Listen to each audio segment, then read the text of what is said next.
தாவீதின் கூடாரம். ஏதோமில் மீதியானவர்களையும் என் நாமம் விளங்கிய சகல ஜாதிகளையும் வசமாக்கிக் கொள்ளும்படிக்கு அந்நாளிலே விழுந்து போன தாவீதின் கூடாரத்தை நான் திரும்ப எடுப்பித்து அதன் திறப்புகளை அடைத்து அதில் பழுதாய்ப்போனதை சீர்படுத்தி பூர்வ நாட்களில் இருந்தது போல அதை ஸ்தாபிப்பேன் என்று இதைச் செய்கிற கர்த்தர் சொல்லுகிறார். இதோ, உழுகிறவன் அறுக்கிறவனையும் திராட்சை பழங்களை ஆலை ஆடுகிறவன் விதைக்கிறவனையும் தொடர்ந்து பிடித்து பர்வதங்கள் திராட்சரசமாய் வடிகிறதும் மேடுகள் எல்லாம் கரைகிறதுமான நாட்கள் வரும் என்று கர்த்தர் சொல்லுகிறார். என் ஜனமாகிய இஸ்ரவேலின் சிறையிருப்பை திருப்புவேன். அவர்கள் பாழான நகரங்களை கட்டி அவைகளில் குடியிருந்து திராட்சைத் தோட்டங்களை நாட்டி அவைகளுடைய பழரசத்தை குடித்து தோட்டங்களை உண்டாக்கி அவைகளின் கனிகளை புசிப்பார்கள். அவர்களை அவர்கள் தேசத்திலே நாட்டுவேன். நான் அவர்களுக்கு கொடுத்த தேசத்திலிருந்து அவர்கள் இனி பிடுங்கப்படுவதில்லை என்று உன் தேவனாகிய கர்த்தர் சொல்லுகிறார் என்றார். கர்த்தர் தம்முடைய ஜனத்திற்கு மகிமையான பெரிய காரியங்களை செய்வார். இந்த பூமியிலே மேசியாவின் ராஜ்யம் ஸ்தாபிக்கப்படும். கிறிஸ்துவானவர் மனுஷர் மத்தியிலே தம்முடைய சபையை ஸ்தாபிப்பார். கிறிஸ்துவே சபைக்கு தலையாய் இருக்கிறார். அதற்கு தீர்க்கதரிசிகளுடைய வாக்கியங்களும் ஒத்திருக்கிறது. எப்படியெனில், மற்ற மனுஷரும் என்னுடைய நாமம் தரிக்கப்படும் சகல ஜாதிகளும் கர்த்தரை தேடும்படிக்கு நான் இதற்கு பின்பு திரும்பி வந்து விழுந்து போன தாவீதின் கூடாரத்தை மறுபடியும் எடுப்பித்து அதிலே பழுதாய் போனவைகளை மறுபடியும் சீர்படுத்தி அதை செவ்வையாக நிறுத்துவேன் என்று இவைகளை எல்லாம் செய்கிற கர்த்தர் சொல்லுகிறார் என்று எழுதியிருக்கிறது. அப்போஸ்தலர் 15:15 முதல் 17 வரை. மேசியாவில் தாவீதின் கூடாரம் திரும்பவும் ஸ்தாபிக்கப்படும்.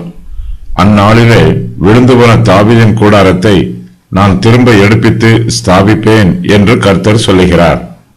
கர்த்தருடைய ஜனம் இப்போது கூடாரத்தில் வாசம் பண்ணுவது போல வாசம் பண்ணுகிறார்கள்.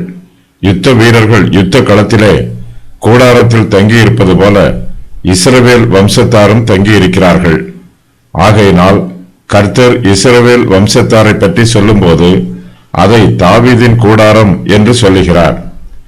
தாவீதின் குடும்பத்தார் மிகவும் தாழ்வான நிலைமையில் இருக்கிறார்கள்.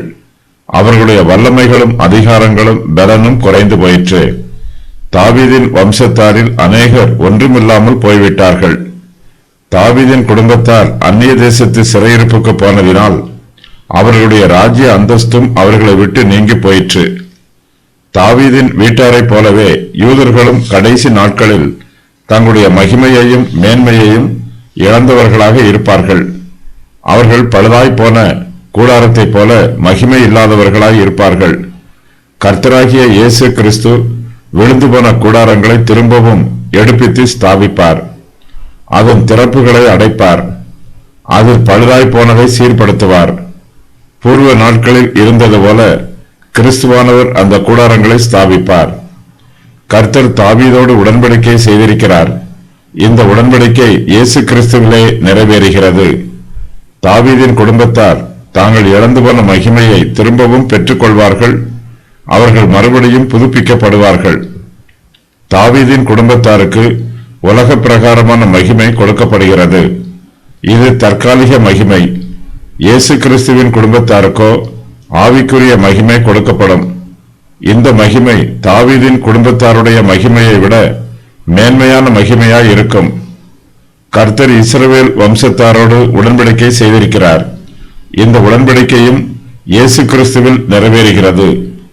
கிறிஸ்துவானவர் இந்த பூமியில் சுவிசேஷ சபையை ஸ்தாபிக்கிறார். தேவனுடைய கூடாரமானது மனுஷர் மத்தியிலே சுவிசேஷ சபையாக மறுபடியும் ஸ்தாபிக்கப்படுகிறது. ஏதோமில் மீதியானவர்களையும் கர்த்தருடைய நாமம் விளங்கிய சகல ஜாதிகளையும் வசமாக்கி கொள்ளும்படிக்கு அந்நாளிலே விழுந்து போன தாவீதின் கூடாரத்தை கர்த்தர் திரும்ப எடுப்பித்து ஸ்தாபிப்பார். தேவனுடைய ராஜ்யம் விஸ்தாரமாய் இருக்கும்.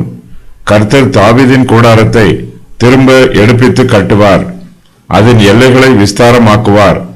ஏதோமில் மீதியானவர்களும் கர்த்தருடைய நாமம் விளங்கிய சகல ஜாதிகளும் தாவீதின் குடும்பத்தாருடைய ஆளுகையின் கீழ் வருவார்கள். என்னை கேளும், அப்பொழுது ஜாதிகளை உமக்கு சுதந்திரமாகவும் பூமியின் எல்லைகளை உமக்கு சொந்தமாகவும் கொடுப்பேன். சங்கீதம் 2:8. கர்த்தருடைய பிள்ளைகள் உலகமெங்கும் சிதறி இருக்கிறார்கள். அவர்கள் ஒரே ஜனமாய் கூட்டிச் சேர்ப்பதற்காக கிறிஸ்துவானவர் கல்வாரி சிலுவையிலே தம்முடைய ஜீவனை ஒப்புக் கொடுத்தார்.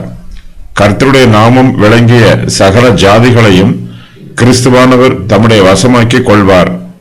மேசியாவின் ராஜ்யத்தில் சகலமும் சம்பூர்ண ஆசீர்வாதத்தோடு இருக்கும். அங்கே செழிப்பும் தாராளமும் உண்டாயிருக்கும். உழுகிறவன் அறுக்கிறவனை தொடர்ந்து பிடிப்பான். ஒவ்வொரு வருஷமும் திரளான அறுவடை இருக்கும். கோடை காலம் வரையிலும் அறுவடை நடைபெறும். அறுவடை இலையுதிர் காலத்திலும் தொடரும். இலையுதிர் காலம் நிலத்தை உழுகிற காலம். உழுகிற காலத்திற்கும் அறுவடை காலத்திற்கும் இடைவெளி இல்லாத அளவுக்கு எப்போதுமே அறுவடை நடந்து கொண்டிருக்கும்.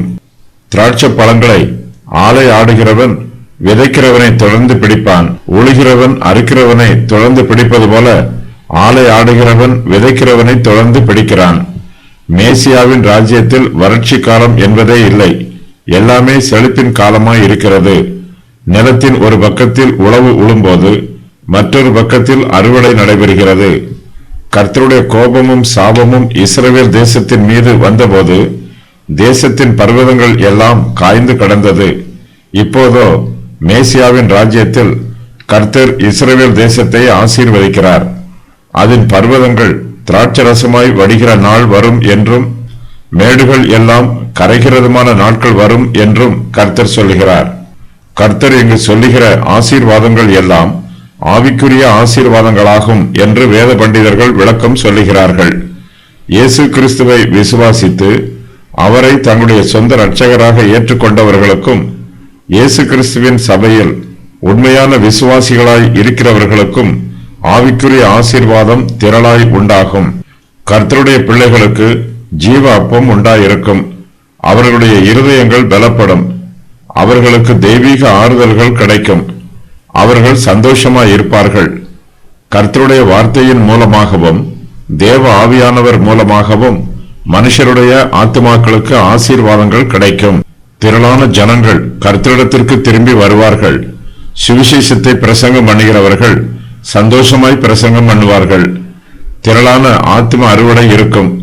விதைக்கிறவர்களும் அறுக்கிறவர்களும் கிறிஸ்துவின் ராஜ்யத்தில் சுறுசுறுப்பாய் ஊழியம் செய்வார்கள்.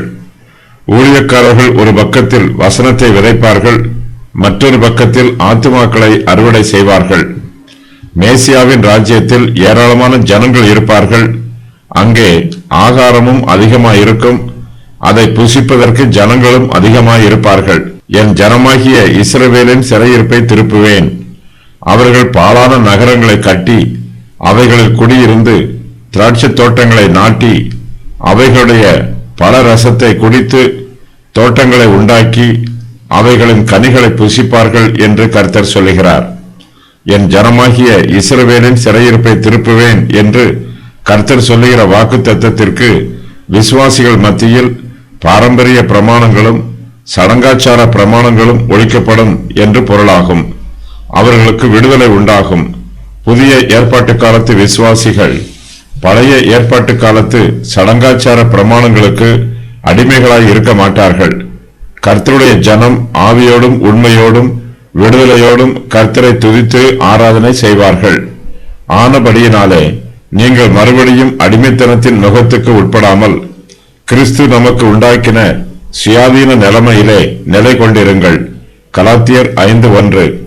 மேசியாவின் ராஜ்யத்தில் திராட்சை தோட்டங்களை நாட்டுகிறவர்கள் அவர்களுடைய பல ரசத்தை குடிப்பார்கள். அங்கே தோட்டங்களை உண்டாக்குகிறவர்கள் அவைகளின் கனிகளை புசிப்பார்கள். கர்த்தருடைய ராஜ்யத்தில் ஊழியம் செய்கிறவர்கள் அதன் பலனை அனுபவிப்பார்கள். மேசியாவின் ராஜ்யம் வலுவாக ஸ்தாபிக்கப்படும். கர்த்தர் தம்முடைய ஜனத்தை அவர்கள் தேசத்திலே நாட்டுவார். மேசியாவின் ராஜ்யம் ஆழமாய் வேர்விட்டு வேரூன்றி நிற்கும். அதை யாராலும் பிடுங்க முடியாது. கர்த்தர் தம்முடைய ஜனத்தை அவர்களுடைய தேசத்தில் நாட்டும்போது கர்த்தர் அவர்களுக்கு கொடுத்த தேசத்தில் இருந்து அவர்களை யாரும் பிடுங்க முடியாது. கர்த்தரே இந்த பூமியில் தம்முடைய சபையை ஸ்தாபித்திருக்கிறார். சபையில் ஒரு சில அவிசுவாசிகள் இருக்கலாம். அவர்கள் சபையின் வளர்ச்சிக்கு இடையூறாக இருக்கலாம். கர்த்தர் அவர்களை தண்டித்து திருத்துவார். கர்த்தர் ஒருபோதும் தம்முடைய சபையை கைவிட்டு விட மாட்டார். கர்த்தருடைய கிருபை அவரை நம்புகிறவர்களுக்கும் அவருக்கு பயப்படுகிறவர்களுக்கும் என்றென்றும் உள்ளது. இந்த உலகம் உள்ள வரையிலும் கர்த்தருடைய சபையும் நிலைத்திருக்கும். கர்த்தருடைய சபையை யாராலும் அழிக்க முடியாது. கர்த்தரே தம்முடைய சபையை இந்த பூமியில் ஸ்தாபித்திருக்கிறார். நான் அவர்களுக்கு கொடுத்த தேசத்தில் இருந்து அவர்கள் இனி பிடுங்கப்படுவதில்லை என்று கர்த்தர் சொல்லுகிறார். கர்த்தர் தம்முடைய ஜனத்திடம் அன்பாக இருக்கிறார். அவர்கள் மீது அக்கறை உள்ளவராய் இருக்கிறார். கர்த்தர் தம்முடைய சபைக்கு தம்முடைய வாக்குத்தத்தத்தை சொல்லும் போது, இதை உன் தேவனாகிய கர்த்தர் சொல்லுகிறார் என்று சொல்லுகிறார். கர்த்தர் நம்முடைய தேவனாக இருக்கிறார். அவர் நம்மை ஆளுகை செய்கிறார். கர்த்தர் நித்திய காலமாய் ஜீவிக்கிறவர். அவருடைய சபையும் நித்திய காலமாய் ஜீவிக்கும். இஸ்ரவேல் ஏதோமில் மீதியானவர்களை சுதந்தரிக்கும். சகல புறஜாதியார்களையும் தன் வசமாக்கிக் கொள்ளும். அப்போஸ்தலர் 15:16 வசனத்தில் கர்த்தரை தேடும்படிக்கு என்று கூறப்பட்டிருக்கிறது. ஏதோமும் புறஜாதி தேசங்களும் இஸ்ரவேலுக்கு கொடுக்கப்படும். அவர்கள் கர்த்தரை தேட வேண்டும் என்பதற்காகவே இவை அவர்களுக்கு கொடுக்கப்படுகிறது. தாவீதின் ராஜ்யம் மறுபடியும் ஸ்தாபிக்கப்படும் போது, மேசியா இந்த பூமியை ஆளுகை செய்யும் போது, ஜனங்கள் இதற்கு முன்பு இல்லாத அளவிற்கு அதிகமாக கர்த்தரை தேடுவார்கள்.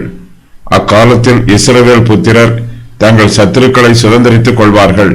அந்நாளிலே என்னும் இந்த வாக்கியத்திற்கு 1000 வருஷ அரசாட்சி என்று பொருள். அப்போது மேசியா தம்முடைய ராஜ்யத்தை ஸ்தாபிக்கவும் தாவீதின் சிங்காசனத்தில் மறுபடியும் ஸ்தாபிக்கவும் யாக்கோபின் குடும்பத்தாரை நித்திய காலமாக ஆளுகை செய்யவும் வருவார். ஏசாயாவின் புஸ்தகத்தில் அந்நாளிலே என்னும் வாக்கியம் 44 இடங்களில் பயன்படுத்தப்பட்டிருக்கிறது. ஆமோஸ் தீர்க்கதரிசியின் புஸ்தகத்தில் இந்த வாக்கியம் 5 முறை மாத்திரமே பயன்படுத்தப்பட்டிருக்கிறது. கர்த்தர் விழுந்து போன தாவீதின் கூடாரத்தை நான் திரும்ப எடுப்பித்து ஸ்தாபிப்பார். இந்த வாக்கியம் அப்போஸ்தலர் 15:14 முதல் 18 வரை உள்ள வசனங்களில் மேற்கோளாக கூறப்பட்டிருக்கிறது. இது சபை காலத்திற்கு பின்பு நிறைவேறும். தேவன் புறஜாதிகளில் நின்று தமது நாமத்திற்காக ஒரு ஜனத்தை தெரிந்து கொள்ளும்படி முதல் அவர்களுக்கு கடாட்சி தருளின விதத்தை சிமியோன் விவரித்து சொன்னாரே, அதற்கு தீர்க்கதரிசிகளுடைய வாக்கியங்களும் ஒத்திருக்கிறது. எப்படியெனில், மற்ற மனுஷரும் என்னுடைய நாமம் தரிக்கப்படும் சகல ஜாதிகளும் கர்த்தரை தேடும்படிக்கு நான் இதற்கு பின்பு திரும்பி வந்து விழுந்து போன தாவீதின் கூடாரத்தை மறுபடியும் எடுப்பித்து அதிலே பழுதாய் போனவைகளை மறுபடியும் சீர்படுத்தி அதை செவ்வையாக நிறுத்துவேன் என்று இவைகளையெல்லாம் செய்கிற கர்த்தர் சொல்லுகிறார் என்று எழுதியிருக்கிறது. உலக தோற்றம் முதல் தேவனுக்கு தம்முடைய கிரியைகள் எல்லாம் தெரிந்திருக்கிறது. தாவீதின் கூடாரம் திரும்பவும் எடுப்பிக்கப்படும். சபை எடுத்துக்கொள்ளப்பட்ட பின்பே இந்த சம்பவம் நடைபெறும். எருசலேமின் அழிவையும் இஸ்ரவேல் புத்திரர் தேசங்கள் மத்தியில் சிதறிப் போவதையும் குறித்து சிமியோன் அறிவித்தார். கிபி 70ஆம் வருஷத்தில் இருந்து இஸ்ரவேல் புத்திரருக்கு தாவீதின் சிங்காசனத்தில் அமர்ந்து எருசலேமில் ராஜாவாக இருந்து ஆட்சி புரியும் ஒரு தேசம் இல்லை. வருங்காலத்தில் மேசியா தம்முடைய ராஜ்யத்தை திரும்பவும் ஸ்தாபிக்கும் போது இந்த சம்பவம் நிறைவேறும். தாவீதின் கூடாரம் விழுந்து போன நிலைமையில் இருக்கிறது. தாவீதின் ராஜ்யமும் சிங்காசனமும் கிமு 606ஆம் வருஷத்தில் அகற்றப்பட்டது. இயேசு கிறிஸ்துவின் 2ஆம் வருகை வரையிலும் தாவீதின் சிங்காசனம் மறுபடியும் திரும்ப எடுப்பித்து கட்டப்பட மாட்டாது. கர்த்தர் தாவீதின் கூடாரத்தை பூர்வ நாட்களில் இருந்தது போல ஸ்தாபிப்பார். மேசியாவின் கீழ் தாவீது இஸ்ரவேலின் வருங்கால ராஜாவாக இருப்பார். நாட்கள் வரும் என்று கர்த்தர் சொல்லுகிறார். இஸ்ரவேல் மீட்கப்படும் காலம், தாவீதின் சிங்காசனம் மறுபடியும் ஸ்தாபிக்கப்படும் காலம், மேசியாவின் கீழ் தாவீதின் ராஜ்யம் மறுபடியும் ஸ்தாபிக்கப்படும் காலம் ஆகியவை ஆமோஸ் 9:13 முதல் 15 வரை உள்ள வசனங்களில் குறிப்பிடப்பட்டிருக்கிறது. கர்த்தர் தம்முடைய ஜனமாகிய இஸ்ரவேலின் சிறையிருப்பை திருப்புவார். இஸ்ரவேலின் 10 கோத்திரத்தாரும் யூதாவின் 2 கோத்திரத்தாரும் சிறையிருப்பில் இருந்து திருப்பப்படுவார்கள். பாபிலோனிய சிறையிருப்புக்கு பின்பு எஸ்ரா, நெகேமியா ஆகியோரின் காலத்தில் இஸ்ரவேலின் எல்லா கோத்திரத்தாரும் திரும்பவும் கூட்டிச் சேர்க்கப்பட்டார்கள்.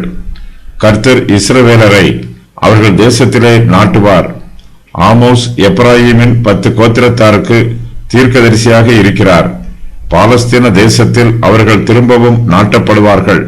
அதே பாலஸ்தீன தேசம் அவர்களுக்கு கொடுக்கப்படும். அந்த தேசத்தில் இருந்து அவர்களை யாரும் எடுத்து போடுவதில்லை.